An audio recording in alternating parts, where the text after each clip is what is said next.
Somos começo. Somos atitude. Somos mudança. Somos propósito. Somos as vozes de muitas almas. Somos vozes de impacto.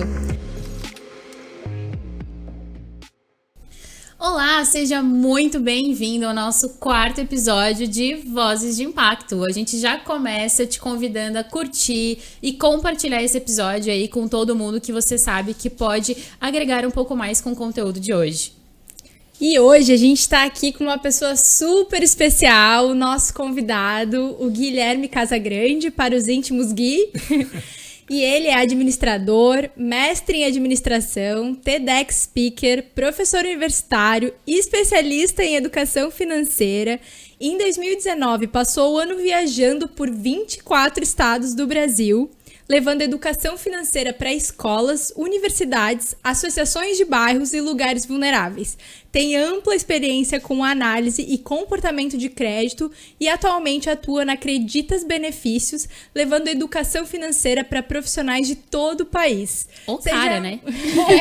É um nome de peso que a gente tem aqui com a gente hoje. Seja muito bem-vindo, Gui. Obrigada por ter aceitado o nosso convite. É uma honra te ter aqui com a gente para trocar um papo muito especial sobre educação financeira e responsabilidade social. Então, seja bem-vindo. Obrigado Amandinha, obrigado Vivi, muito feliz de ver o projeto de vocês e tudo nascendo e andando tão rápido e tão bonito, e um privilégio poder contribuir um pouquinho, botar um tijolinho aqui, principalmente falando de educação financeira.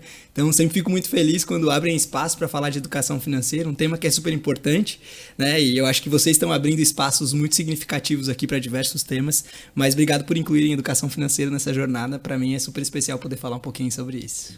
Que felicidade ter o Gui com a gente. Vocês vão conhecer ele um pouquinho mais aqui durante o nosso episódio e vocês vão entender o porquê a gente escolheu esse homem a dedo para estar aqui, porque ele sabe do que ele tá falando. O currículo dele foi só um pedacinho de tudo que ele pode agregar pra gente. E se você já é um ouvinte aqui do Voz de Impacto, você sabe como funciona.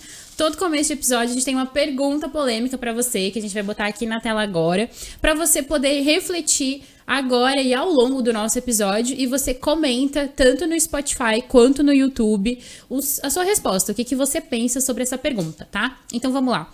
Até que ponto a responsabilidade social corporativa das empresas deve influenciar a gestão financeira pessoal dos seus funcionários e consumidores? Isso representa um benefício genuíno para a comunidade ou pode ser interpretado como uma intrusão na liberdade financeira individual? Vamos falar um pouquinho sobre isso. Então, o que você pensa, o que você imagina sobre essa resposta? Deixa aqui nos nossos comentários que a gente quer saber. Não é uma pergunta fácil, mas a regra é não precisa responder, não tem certo ou errado. A ideia é que ela guie a gente aqui para uma conversa, um bate-papo que vai enriquecer a nossa vida, mas também de quem está ouvindo e acompanhando a gente aqui. Então, Gui, para começar a falar sobre isso, né, poder entrar um pouco dentro dessa pergunta, queria entender contigo se educação financeira é responsabilidade social, né? Ela tem a ver com isso? Tá relacionado com a temática do ESG? Não? Queria te escutar um pouquinho nesse sentido. Boa. Eu acho que educação financeira é reparação histórica, assim, né? A gente precisa falar de educação financeira, principalmente num país como o nosso, onde as pessoas têm uma grande dificuldade de lidar com a vida financeira, de se entender como dinheiro, né? Então, tem alguns dados hoje que assustam um pouco quando a gente olha para uma foto do que está acontecendo no nosso país, que cerca de 56% das pessoas hoje não sabem exatamente o quanto elas ganham, nem como elas estão gastando seu dinheiro. E não adianta a gente falar que dinheiro não é importante, que dinheiro não é significativo, afinal a gente vive numa economia capitalista, onde as trocas acontecem através do meio financeiro, né? Então olhar para isso e ajudar essas pessoas a se entenderem ao longo dessa jornada, eu acho que é um papel que alguém tem que assumir, né? E é um papel que agora ele tá meio... E aí, quem que vai fazer isso, né? Então hoje... Eu trabalho numa fintech hoje, a Creditas é a maior fintech de crédito com garantia da América Latina e a segunda maior aqui do nosso país, então uma empresa muito legal e já trabalha com educação financeira já há bastante tempo, mas eu percebo que principalmente esse setor financeiro está abrindo muito espaço, mas está longe de ser só um caminho que as instituições financeiras precisam abrir. Eu acho que é um caminho que todo mundo precisa entender. Como que eu posso ajudar o meu colaborador, o meu cliente, como que eu posso fazer ele se sentir mais confortável e até gerar uma cadeia de valor onde esse esse tempo de vida desse cliente comprando de mim, consumindo comigo, possa se tornar sustentável, possa se tornar constante. Então, para mim, assim, vai além de ser uma responsabilidade social, eu acho que é uma reparação mesmo, principalmente quando a gente olha para números e entende, né, a situação do brasileiro e da brasileira. A gente chegou numa marca agora de inadimplência de quase 73 milhões de pessoas, onde 3 em cada 4 famílias estão passando por uma situação de inadimplência. Né? Então, é muita coisa. É muito complicado, assim, a gente não falar disso, não olhar para isso. Existem vários indicadores e várias ações muito grandes que estão acontecendo nesse momento, que são muito significativas para a gente colocar um tijolinho maior nessa história toda. Então, por exemplo, o Ministério da Educação colocou a educação financeira agora como uma disciplina que começa no 9º ano e vai até o 3º ano do ensino médio. Além de educação financeira, projeto de vida. Então, são 2 coisas que os jovens já começam a pensar. Eu saí da escola já faz 10 anos, 11 anos. Vocês devem mais ou menos ter saído nesse tempo também. Eu um pouquinho mais, mas deixa aqui. E não tinha nada disso lá, né? A gente só tinha que escolher, qual vai ser minha carreira. Eu quero isso aqui porque eu acho legal, porque eu acho que vai dar certo, vai funcionar. Mas pouquíssimo se falava sobre isso, e muito menos dentro de casa, né? As pessoas atribuem medo, atribuem ansiedade quando a gente fala de dinheiro.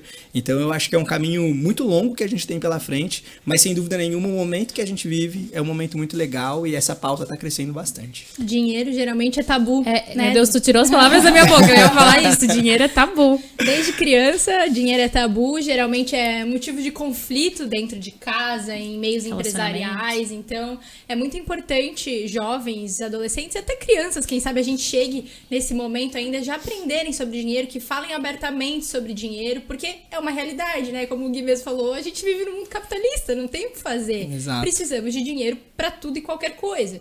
Hoje a gente ainda não paga pra respirar, mas eu não sei daqui a pouco não vai Será que vem aí? E quando a gente tá ali no ensino médio, enfim, fundamental, ensinam a gente muita matemática, um monte de fórmula, mas não ensinam como isso é aplicável no dia a dia, especialmente em situações básicas. E práticas, como, né? Como gerir o seu próprio dinheiro, sabe? Exato. Então é extremamente importante a gente entender que essa realidade vem mudando, ainda que a passos lentos, mas que a gente, né, enquanto pessoas, enquanto empresas, empresários, precisamos sim atuar em cima disso para que essa realidade continue mudando. A gente vem falando aqui sobre gestão financeira pessoal, mas acho que isso acaba interferindo também no meio empresarial, porque se eu não sei gerir o meu dinheiro, como é que eu vou gerir o dinheiro da minha empresa? Quantas pessoas, a gente tem uma estatística muito alta das empresas que abrem e fecham dentro de 3 anos. Porque essa dificuldade de gerir o dinheiro, de ter um planejamento, uma estratégia é muito difícil para o brasileiro, principalmente. E muitos empresários também misturam, né? Dinheiro pessoal com dinheiro. Clássica. Isso é um problema muito grande. E falando em empresas, tu comentou que trabalhas numa fintech, né? E existem empresas, talvez do cooperativismo, enfim, voltadas ao lado financeiro, que têm um pouco mais essa vertente educacional de como ajudar as pessoas, a população como um todo, a se desenvolverem nesse lado de planejamento financeiro. Mas como uma empresa que talvez não é da área da financeira, assim, o que ela pode fazer? Como é possível ela ajudar o seu colaborador sem ser uma intrusão, né? Qual é a linha de corte ali? Como é possível a gente tratar coisas assim? Boa, eu acho que essa pergunta talvez seja a mais complexa de a gente conseguir entender, que é como que a gente vai dar espaço de sair do setor financeiro e deixar isso crescer para outros lugares, assim. Mas, ao mesmo tempo, eu acho que a gente precisa facilitar isso do mesmo jeito que a gente se conscientizou há um tempo atrás sobre a importância de saúde física.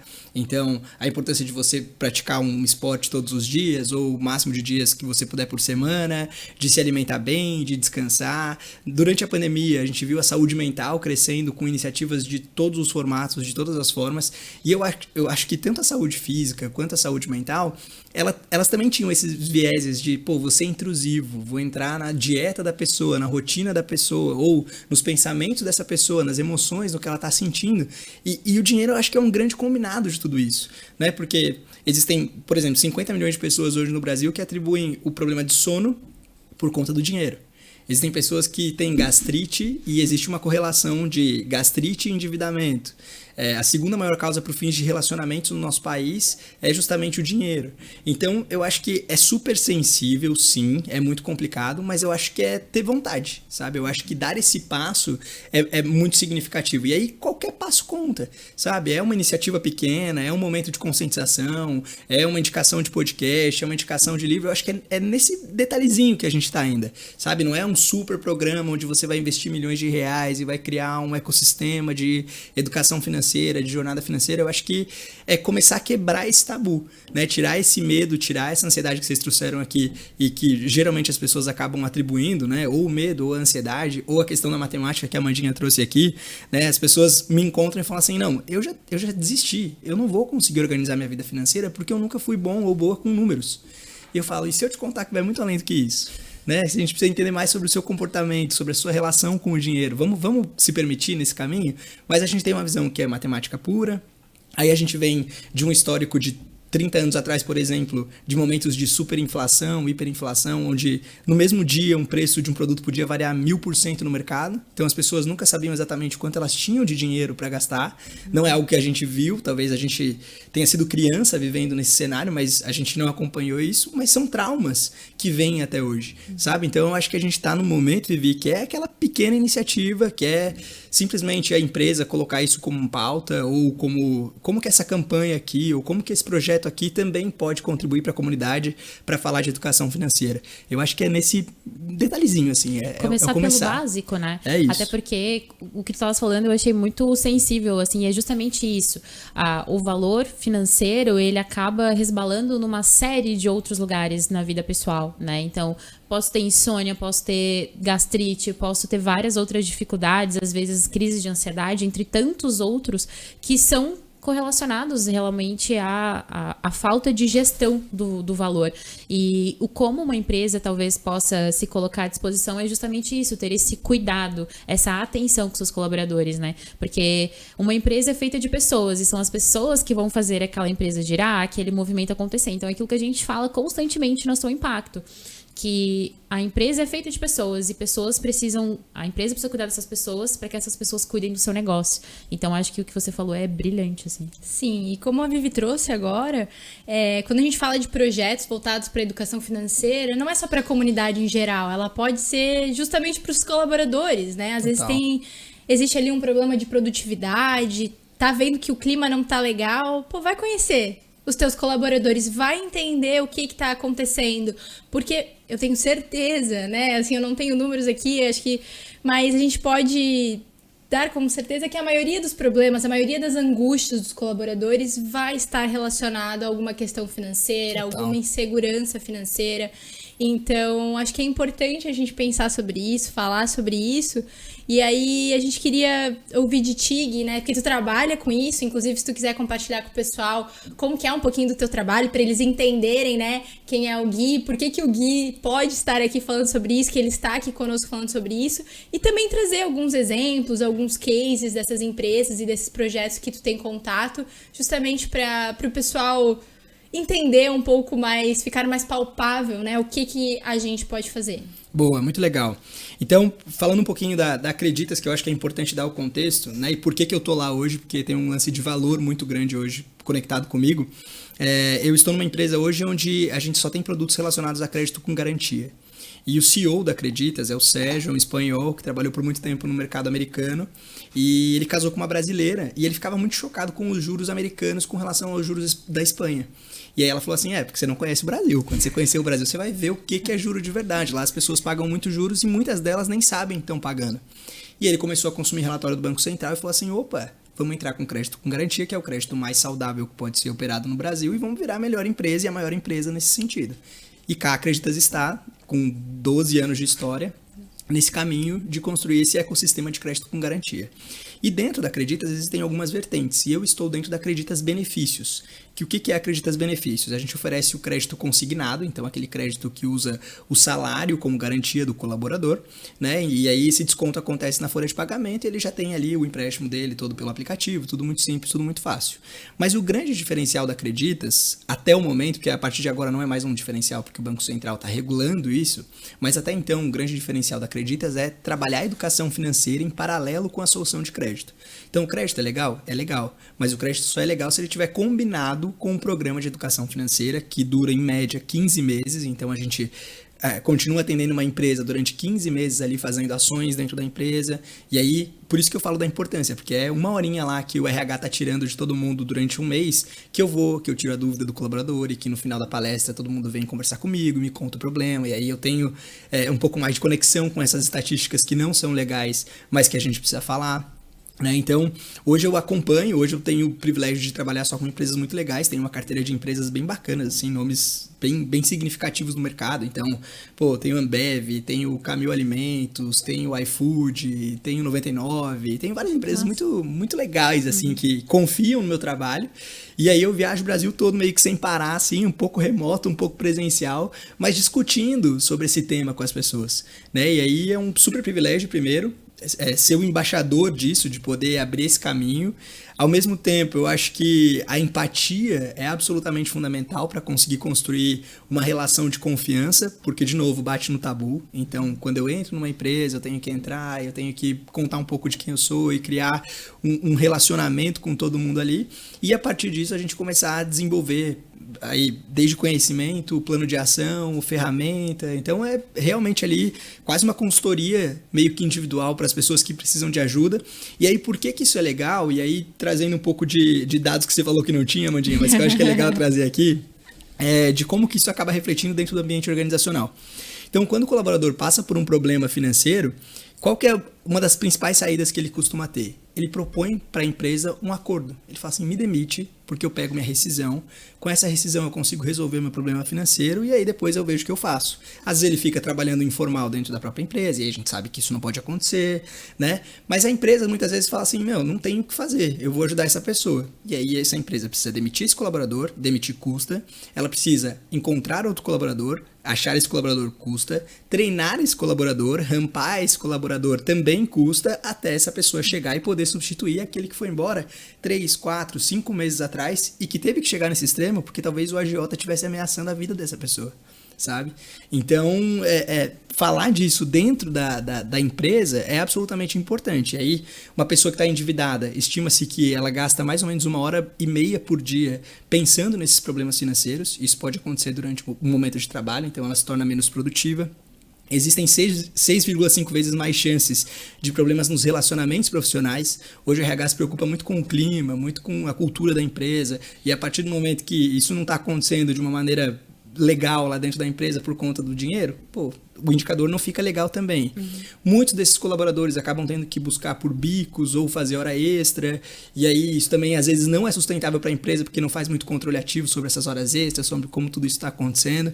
Então existem vários pontos aqui que precisam ser ligados, e eles estão ligados, mas a gente dá luz a essas relações que existem, sabe, sobre a importância de falar sobre isso. Então eu me sinto muito privilegiado de poder fazer o que eu faço hoje. É uma super missão, assim. Às vezes dá vontade, eu olho para tudo e falo, mas não tá mudando o número, continua crescendo o número de inadimplentes no Brasil, eu não tô fazendo o meu trabalho certo, mas devagarinho a gente chega lá, né? Mas isso que eu ia falar, assim, posso eu não conhecer muitas iniciativas nesse sentido, mas eu acho que a Acreditas é pioneira nessa área, né, de trabalhar com educação financeira. Então, talvez esse sentimento é por causa disso, né? É uma pessoa, é uma empresa tentando mudar a realidade de um país. Então, eu acho que essa iniciativa, na verdade, tem que servir como inspiração para que outras empresas, especialmente as que trabalham diretamente com o mercado financeiro, façam projetos como esse, se preocupem com a educação financeira dos seus clientes, e todas as empresas de todos os ramos se preocupem e façam alguma coisa em relação à saúde financeira dos seus colaboradores, né? Eu acho que isso é o ponto principal da expressão de ter responsabilidade social no seu negócio. Porque eu, como uma empresa de crédito, por exemplo, de empréstimos, eu quero vender meu produto, que é o meu empréstimo. E como você bem colocou, os juros do Brasil são muito absurdos. Então, eu quero vender, e às vezes, só por a tentativa de vender mais, eu acabo deixando mais pessoas inadimplentes, porque eu não tô olhando para a história dessa pessoa e para a situação onde ela tá inserida, se ela vai ter a capacidade de fazer a compra daquele produto de uma forma saudável. Então, o que teoricamente eu estou vendendo uma solução, na verdade eu estou vendendo a solução que daqui 2, 3 meses vai virar um outro problema. Exato. E aí é empréstimo em cima de empréstimo, e aí a gente entra nessa rotatividade. Eu acho que talvez é por isso que os números também não mudam. Porque muitas empresas continuam abrindo e continuam vendendo esse tipo de produto sem a responsabilidade. E aí é isso que a tua empresa vem, né, no vertente, no outro viés, justamente, beleza, vamos fazer o empréstimo, mas também com uma certa educação, porque senão a gente vai entrar num bola de neve e a gente não vai sair nunca, né? E até pegando esse gancho da Vivi, eu tenho uma pergunta pro Gui. Porque, assim, muitas empresas podem justamente pensar, putz, mas como é que eu vou atuar em cima de um problema que é justamente o que faz eu vender o meu produto, né? Então, quais são, dentro do que tu já viveu, dos projetos que tu já vivenciou, já implementou, quais são os benefícios para as empresas ao atuarem, ao auxiliarem na gestão financeira, tanto da comunidade como dos funcionários, pensando nessa questão mais fria do negócio, porque a gente sabe que muita gente vai se perguntar, tá, mas então eu vou dar um tiro no meu próprio pé, né? Exato. Então, mas eu tenho certeza que tu tem aí bastante bagagem para compartilhar com a gente o que as empresas ganham em retorno mesmo lutando contra esse problema que é o que gera demanda para elas. Boa. Falando especificamente do setor financeiro, Amandinha, eu acho que tem um ponto muito legal aqui para a gente trazer, que paralelo a todos os custos de ter uma operação financeira funcionando, de dar crédito, de ser homologado com o Banco Central e todas as situações, existe um custo muito alto que é o custo de análise de crédito, que é basicamente o começo da jornada entre duas pessoas, físicas, jurídicas e etc, que vamos entender como está a situação financeira dessa pessoa para entender o risco que eu como instituição estarei correndo a partir do momento que eu vender para essa pessoa no crédito, no crediário, o que quer que seja aqui, né? E eu tento mensurar esse risco e a partir dessa mensuração eu entendo quanto que eu vou ter que cobrar de juro para conseguir minimizar o possível erro ou dano que pode acontecer ao longo dessa jornada de 30 meses, por exemplo, desse crédito que essa pessoa pegou, né? E quando eu estou falando de educação financeira, eu estou basicamente potencializando essa análise de crédito desse CPF, né? Falando de um CPF, já que o mundo financeiro a gente é analisado em termos de crédito via CPF, eu estou dando informação, dando contexto para que essa pessoa possa fazer escolhas mais seguras na vida financeira dela. E isso vai se traduzir, dentro do mecanismo estatístico que a gente tem hoje aqui no nosso país, numa pontuação mais alta de score, que é aquela pontuação que vai de 0 a 1000, basicamente, e que é um cálculo estatístico que tenta defender a probabilidade de a gente pagar as nossas contas em dia nos próximos 12 meses. Então, quando eu estou apostando em educação financeira para essas pessoas, construindo um ecossistema nesse caminho, eu não acho que o resultado seja agora, mas a gente vai estar construindo um lugar onde as pessoas terão mais informação para conseguir entender o que é certo e o que é errado. A partir disso, elas não vão pisar tanto na bola, entre aspas, e a partir disso o ambiente de crédito fica mais seguro. E aí, a partir do momento que a gente tem um ambiente de crédito mais seguro, as taxas podem diminuir, porque o risco está menor. Se o risco está menor, as taxas diminuem, as pessoas vão ter mais apetite a crédito. O crédito é visto como um vilão aqui na nossa sociedade. Enquanto em outras economias, em outros países, o crédito é um motor propulsor para mais negócios nascerem, para mais empreendedores tirarem os seus projetos do papel. A gente vê o movimento das startups que nasceu lá fora porque as empresas buscavam, né, as ideias buscavam muito dinheiro para conseguir viabilizar os negócios. Então o crédito é um motor muito estratégico para a gente continuar sendo economia no mundo todo, falando do mundo globalizado, assim. Então eu acho que o principal ganho que a gente tem apostando em educação financeira agora, não é agora que a gente vai conseguir mensurar, mas é conseguir criar um ambiente de crédito, um ambiente financeiro mais seguro que vai se traduzir em benefício para todo mundo. Para qualquer negócio, para qualquer lojista, para qualquer pessoa, para saúde, para tudo, sabe? Então eu acho que é um ponto que precisa de muita atenção justamente por isso. O próprio mercado gira melhor, né? Exato. Nossa, e tu foi falando, assim, me foi abrindo a mente para tantas possibilidades, né? Para tantas situações que muitas vezes a gente coloca a empresa, muitas vezes, né?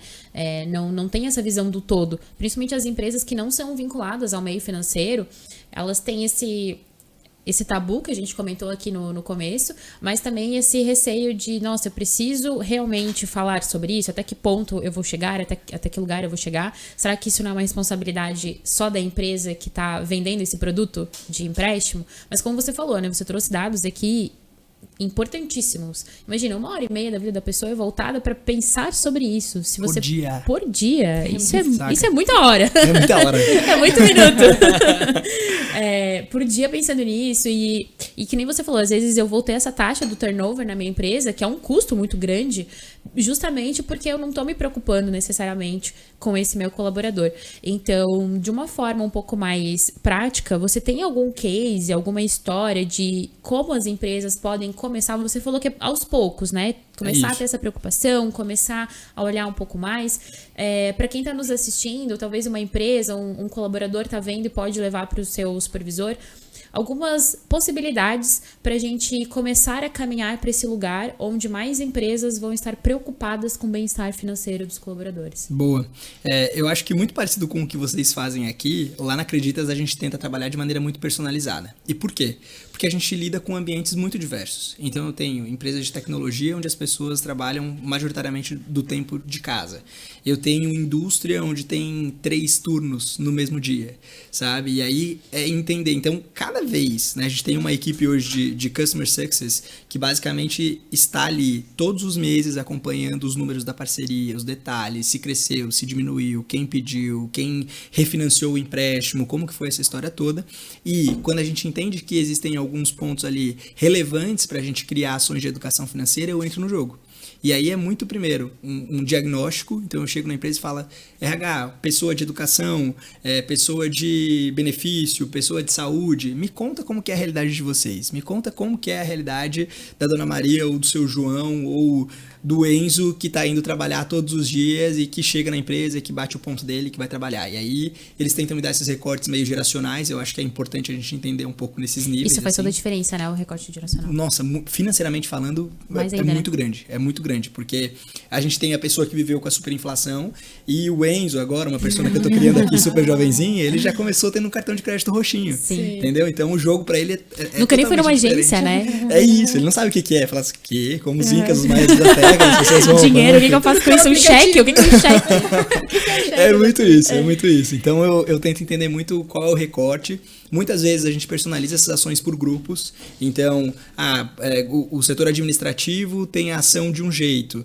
o setor indústria tem a ação de outro jeito. E aí não é querer dividir as pessoas ou dizer que elas são diferentes. É realmente eu me sentir mais confortável para apropriar exemplos que eu vou trazer, para apropriar o discurso que eu vou levar, para apropriar a cor e o jeito que eu vou escrever o que vai estar na minha apresentação de slide, sabe? Então a gente tenta desenhar. Algumas empresas falam, Gui, todo mundo é igual, vamos todo mundo igual. Algumas empresas falam, não, a nossa grande maioria tá aqui, a gente quer conversar com essas pessoas. E aí a gente vai. Não tem que contratar o programa todo de 15 meses, não é algo nesse sentido. Eu sempre tento chegando com uma palestra, falo, você me dá 1 hora, confia no meu trabalho aqui por 1 hora e depois eu quero ouvir de você o que você achou, o que os colaboradores disseram, né? Então é muito construído, assim. A gente tem hoje um produto de prateleira. Quando a Acreditas me chamou para trabalhar, eu fui convidado para criar um produto de educação financeira e um produto híbrido, que era tanto digital quanto um produto presencial, que eu levo hoje para dentro das empresas. E aí tem todo o acompanhamento no nosso aplicativo. Nosso aplicativo tem uma área muito grande de educação financeira, né?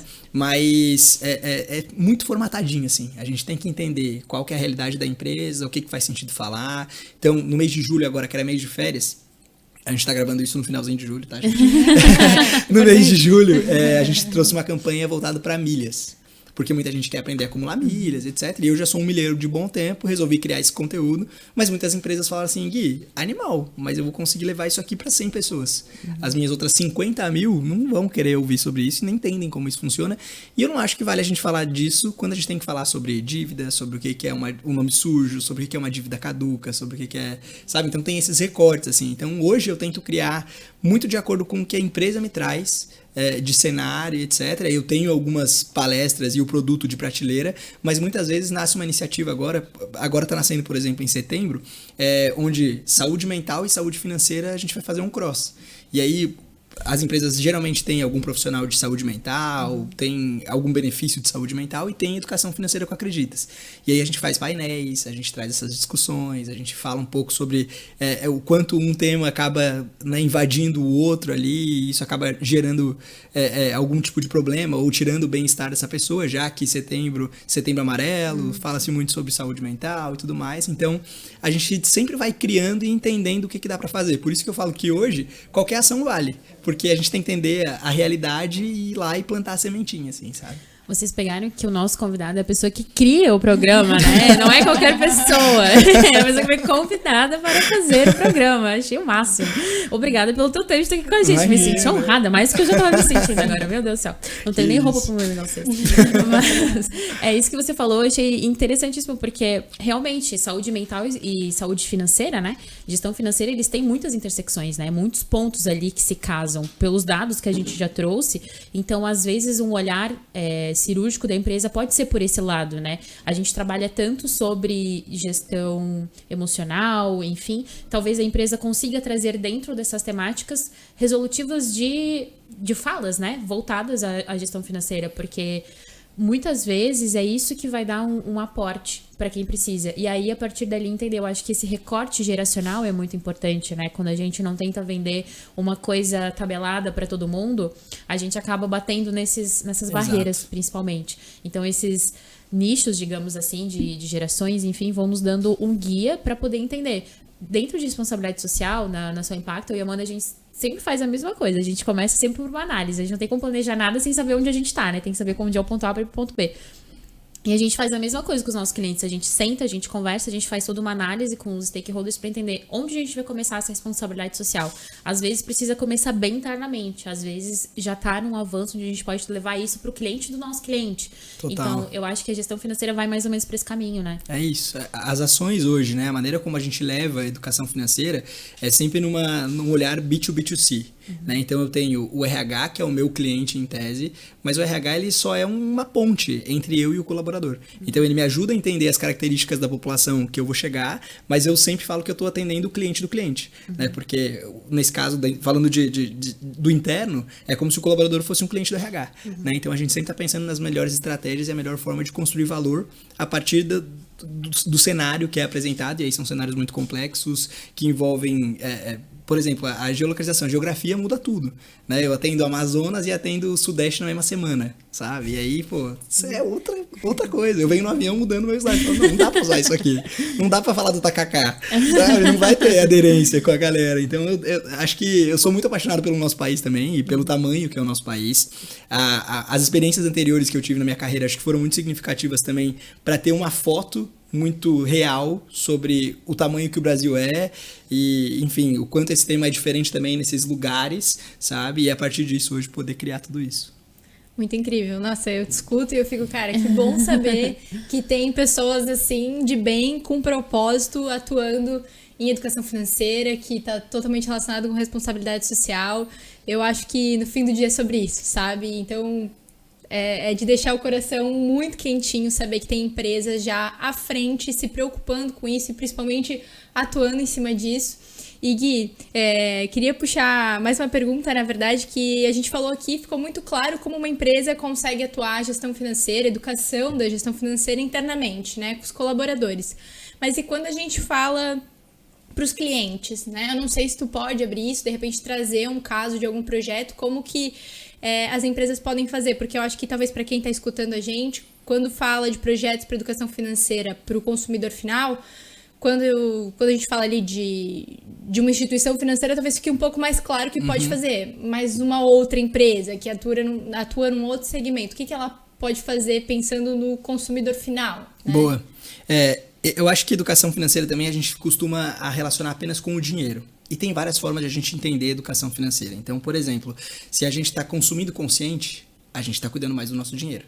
Se a gente está reciclando, se a gente está prestando atenção na matéria-prima que é feita aquele produto que a gente está comprando, a gente está, de alguma forma, tendo uma escolha coerente com o nosso dinheiro, porque talvez aquele produto tenha mais qualidade e dure mais tempo. Então, e as pessoas, inclusive, estão dispostas a gastar mais dinheiro em troca de produtos que são mais sustentáveis.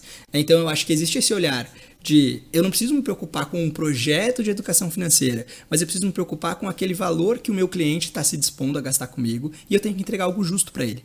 Para mim, a educação financeira está nesse patamar agora, sabe? Falar de educação financeira para crianças, por exemplo. Como que eu vou falar de educação financeira para uma criança de 3 anos? Pô, colocar comida no prato e comer aquela comidinha que ela colocou no prato. Tem que consumir aquilo tudo, tem que planejar direitinho, né? Então, são coisas muito pequenas que eu acho que também, de novo, vão acontecer pensando nesse cenário. Então, não é um produto necessariamente que vai ter relação com o dinheiro. Óbvio que as instituições financeiras têm esse privilégio porque elas já trabalham. O nosso produto, né, falando aqui no nome de instituição financeira, o nosso produto é o dinheiro. Então é mais fácil criar um produto do nosso produto. Agora, quando é alguma coisa XPTO do mercado, como que eu vou fazer educação financeira? Pô, eu vou pensar em qualidade, eu vou pensar em consumo consciente, eu vou pensar em reciclagem, eu vou pensar em pontos, ODS, aí a gente tem todas essas iniciativas aí que sustentam e que para mim são educação financeira pura. Porque de alguma forma vai interferir na relação de consumo ou na maneira como a gente vai gerar alguma coisa a partir daquele contato com aquele serviço ou aquele produto, e isso para mim é educação financeira, sabe? Então acho que é esse o caminho que a gente tem que seguir. E falando das instituições financeiras, o que é muito legal, eu tenho o privilégio de trabalhar numa instituição financeira que isso já faz parte da pauta há bastante tempo e isso é a raiz da empresa. Mas algumas instituições financeiras não têm esse posicionamento, né? Acabam, inclusive, gostando de endividar os colaboradores. A gente tem aí dos 10 maiores bancos, dos bancos que mais ganharam dinheiro no mundo, 4 são brasileiros no ano passado. Então, assim, os bancos brasileiros gostam de ganhar dinheiro, sabe? E aí o Banco Central criou agora uma regulamentação, uma resolução, onde a gente tem que comprovar através de uma política que exista uma iniciativa voltada para a educação financeira. Não sei se eu estou invadindo o roteiro aí, talvez eu esteja invadindo. Não? Ah, boa. Mas foi criado, então, né, essa resolução, que entrou em vigor a partir de agora, de 1º de julho, onde as empresas precisam ter uma política que é auditada pelo Banco Central, você tem que subir essa política lá direitinho, bonitinho, e etc., contando como que você oferece educação financeira antes desse cliente virar seu cliente, como que durante a jornada dele ele tem acesso à educação financeira e como que pós qualquer tipo de contato que ele teve com a instituição financeira, ele também continua recebendo educação financeira. Então as empresas que não fazem isso, a partir de agora elas vão ter que fazer. A gente tem educação financeira, rede social, enfim, YouTube, no aplicativo, a gente tem o glossário de todas as siglas, a gente tem toda essa questão durante também, ajudando aquela pessoa a entender se esse crédito é um crédito viável ou não, e depois ela continua recebendo conteúdos ali para saber se está tudo certo, se ela conseguiu cumprir com aquele objetivo que ela queria pegar aquele dinheiro. Então a gente faz esse acompanhamento. Mas a gente vê, por exemplo, propagandas na TV, no TikTok, no Instagram, financie seu carro, só esse fim de semana taxa 0. E aí a taxa não é 0, a taxa de juros é 0, mas o custo efetivo total é de 4%, 5% ao mês. E a pessoa vai super confiando naquela propaganda que ela viu, achando que ela tá pagando taxa 0. E aí ela chega, depois de 4, 5 meses com o carnê, pra mim e fala, eu acho que tá errado, preciso ir lá. Eu falo, como assim? Ah não, porque a taxa era 0, mas agora eu acabei de ver aqui que tem um juro muito mais alto que 0. E eu falo, olha, no momento que você assinou o contrato, você olhou para aquela sigla custo efetivo total, CET, e aí a pessoa fala, não, nem sei o que é isso, Gui. E aí eu vou lá e explico para ela, e aí ela assinou um contrato. Entendeu? Ela tomou uma decisão ali naquele momento, então eu acho que existe uma questão de responsabilidade também da empresa falar assim, pô, eu preciso ganhar dinheiro, eu preciso gerar valor, preciso, mas eu preciso fazer isso sem lesar o meu cliente. Eu tenho que construir uma relação saudável, sabe? Tem que ser bom para os dois lados. E infelizmente no mundo financeiro isso não acontece bem assim. São várias barreiras, né? E quando a gente fala num lugar onde eu passei uma vida inteira sem ter nenhum contato com gestão financeira, educação financeira, quando eu vejo uma taxa 0, eu penso, é isso aí que eu preciso. Chegou a hora. Chegou a hora, é o meu momento. É divino isso. E aí você vai e você tá tão afobado pensando que finalmente encontrou uma empresa que talvez pudesse suprir uma necessidade sua, que você assina às vezes sem nem ler direito. Exato. Ou se lê, não entende, porque não tem a educação financeira. E às vezes pode ser algo tão básico, né? Algo tão simples que a gente consegue encontrar em outros lugares. E como você tava falando antes também, para todos os tipos de empresa, eu acho que a gente ainda tem essa noção de que o problema financeiro, ele é só no endividamento, mas ele começa muito antes, né? Então, se eu tenho um produto que ele não tem a qualidade que o meu cliente está pagando, eu não estou tendo responsabilidade financeira com o valor que ele investiu no meu produto ou no meu serviço. Se eu entrego um serviço que não cumpre com aquilo que eu prometi, eu também não estou tendo essa responsabilidade financeira. Então, acho que é legal para as empresas aqui que nos escutam lembrarem disso também. A gente vive nesse mundo capitalista que gira em busca desse valor imenso, mas o quanto isso está me trazendo o retorno desse cliente. Eu escuto de vez em quando os podcasts de empreendedores que eles falam, você quer o mesmo cliente recorrente que volte para você, ou você quer ficar sempre procurando um novo cliente porque quem comprou de você não vai voltar? Exato. Então, acho que são 2 pontos bem diferentes, assim, né? Não, e até entra um indicador muito importante para o mundo dos negócios, que é o custo de aquisição do cliente. Principalmente nesses negócios maiores, está cada vez mais caro. Talvez vocês estejam nesse momento de escalar a empresa de vocês, e aí buscar cliente é algo recorrente, e as empresas gastam, assim, uma bala de prata para conseguir trazer clientes. Aí, faz todo o processo, aquele processo comercial, a esteira bonitinha, virou lead, conversou, fez 15 reuniões, assinou o contrato, e aí a empresa dá churn em 3 meses. Sabe, a gente gostou muito, achou muito legal, mas a gente vai desistir porque vocês só venderam um monte de coisa, mas vocês não entregaram nada do que vocês venderam, sabe? Então precisa ter esse cuidado também, assim, né, sobre qual é a imagem que eu tô deixando no mercado e como que hoje é fácil de a gente acabar rapidinho com uma reputação que pode ter sido construída ao longo de anos, né, com o espaço que a internet dá, que as redes sociais dão de maneira geral. Então acho que existe essa preocupação e quando eu tô entregando algo de valor, eu de certa forma tô aumentando o LTV, né, que é o Lifetime Value, ou seja, o tempo que esse cliente vai continuar consumindo aqui junto comigo. Então, hoje na Acreditas, o nosso LTV, eu nem sei se eu posso falar isso, tá, gente? Mas eu tô falando aqui. Depois a gente corta. Mas o LTV tá na casa de 15 anos. Então, olha só, a gente... Beleza, gasta uma grana para trazer esse cara para dentro do nosso ecossistema, mas ele vai ficar com a gente durante 15, durante 20 anos, sabe? Então, olha que legal, né? Tem pessoas que estão com a gente lá desde 12 anos atrás e que estão felizes aqui. Isso é uma empresa que tem valor, e tá rolando, sabe? Então, é muito massa ver que o que a gente entrega hoje realmente faz diferença na vida das pessoas e que as pessoas voltam porque elas entendem que faz mais sentido do que pegar o crédito que o banco deu, ou, enfim, que outra financeira que dá o crédito de qualquer jeito está entregando, sabe? Então, isso é muito massa. A cada episódio a gente consegue conversar com os nossos convidados aqui, entender que ter responsabilidade é uma ferramenta estratégica. Em todos os lugares que a gente passa com os nossos convidados, todas as temáticas, a gente chega no mesmo ponto. Ter responsabilidade é uma questão estratégica. Porque você vai conseguir fidelizar o teu colaborador se tu ajudar ele de uma forma verdadeira, né, e genuína. Se tu conseguir fazer com que o teu produto chegue com o valor pelo qual o seu consumidor pagou efetivamente. Então, a gente começa a criar uma cadeia responsável e estratégica para o seu negócio ser perene no mercado também. Para eu não ficar gastando com uma coisa de... Nossa, eu entreguei, daí depois de 3 meses tive o turn no meu cliente, aí, eu tenho que gastar com marketing para esconder esse furo aqui. Exato. E ir atrás de um novo cliente para validar aquele que saiu. Então, é custo atrás de custo, né? É complexo. Nossa, mas é incrível a gente poder conversar sobre isso e refletir, né? Acho que deixou todo mundo com uma pulguinha atrás da orelha, com certeza. Quem já conhecia o assunto, quem talvez já conhecia a empresa, a iniciativa, com certeza ficou mais encantado. E quem não, tenho certeza que ficou ali pensando sobre isso, vai refletir muito, porque realmente a gente precisa pensar sobre isso, a gente precisa olhar primeiro para dentro de casa, né? Primeiro para os nossos colaboradores, entender qual que é a realidade, o que a gente pode fazer para melhorar o clima da empresa, a própria vida dos nossos colaboradores, porque a gente passa mais tempo da nossa vida trabalhando do que qualquer outra coisa. E se a gente não tá, né, por mais que a gente seja o dono da empresa, esteja numa posição de liderança, se a gente não tá num ambiente legal, porque as pessoas não estão legais, a gente sente e a gente é afetado também. Então, olhar pro outro é, na verdade, olhar pra gente, né? Deixar um ambiente mais agradável, mais saudável. Então... Obrigada, Gui, por trazer tantos cases, trazer os números e colocar luz ao assunto pra gente, pra quem tá acompanhando a gente tanto no YouTube como no Spotify. E foi um papo muito, muito engrandecedor. Obrigadão de coração. Imagina, gente. Eu que agradeço a oportunidade. Eu sempre falo que quando me chamam para falar de educação financeira, eu sempre arrumo um espaço na minha agenda, sempre dá um jeito, que eu acho que é muito importante.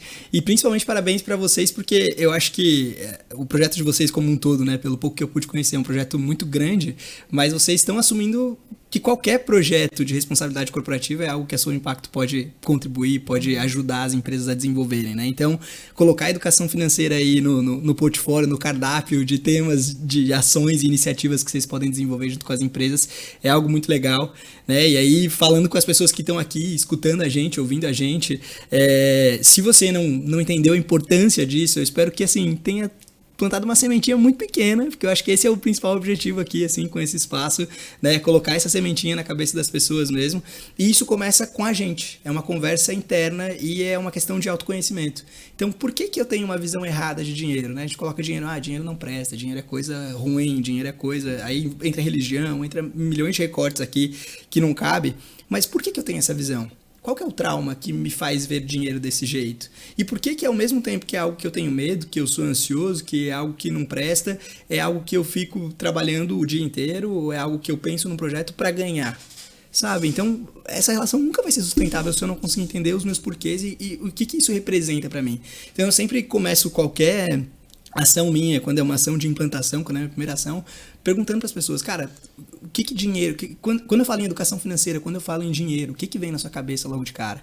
E aí vem dívida, mas vem sonho, vem dor, mas vem realização, vem qualidade de vida, vem saúde, vem várias coisas que a gente nem consegue mensurar, sabe? Então, acho que dar espaço para isso é muito legal e quero agradecer aí por vocês terem confiado e me convidado. Foi muito bom o nosso papo. Imagina, a gente que fica extremamente feliz porque vocês não têm noção, a gente desse menino é concorrida.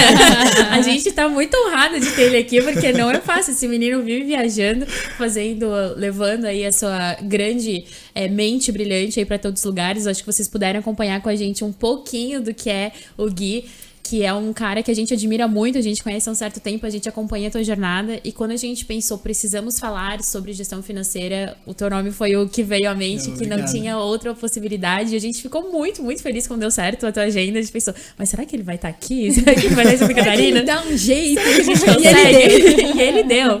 Então, muito, muito obrigada de coração. A gente quer também agradecer o nosso patrocinador aqui do Vozes de Impacto, que é o AgitaCast, o Agita Soluções Digitais, na verdade, que ele é uma plataforma de marketing, tráfego pago, produtora de vídeo, estratégias personalizadas e também o Estúdio Podcast, que é esse aqui que vocês estão nos acompanhando todas as semanas. Todas as quartas-feiras temos novos episódios, tanto no YouTube quanto no Spotify, às 12h12. Sim. Então é isso, acompanhem a gente, nos sigam nas redes sociais, estamos no LinkedIn, no Instagram, se procurar Sou Impacto lá, vai achar a gente. Sigam o Gui também, sim. Depois a gente coloca os arrobas, todos os links aqui das redes sociais dele na descrição para que você possa acompanhar o trabalho dele. E é isso. Sim, não esquece de curtir, comentar o que você achou aqui desse episódio, deixar um like aqui pro nosso menino Gui, que veio de uma agenda concorridíssima para participar com a gente. Compartilhe e é isso aí, né, Mazé? Sim, mais um episódio entregue. Mais um episódio entregue. A gente se vê semana que vem. Tchau! Valeu!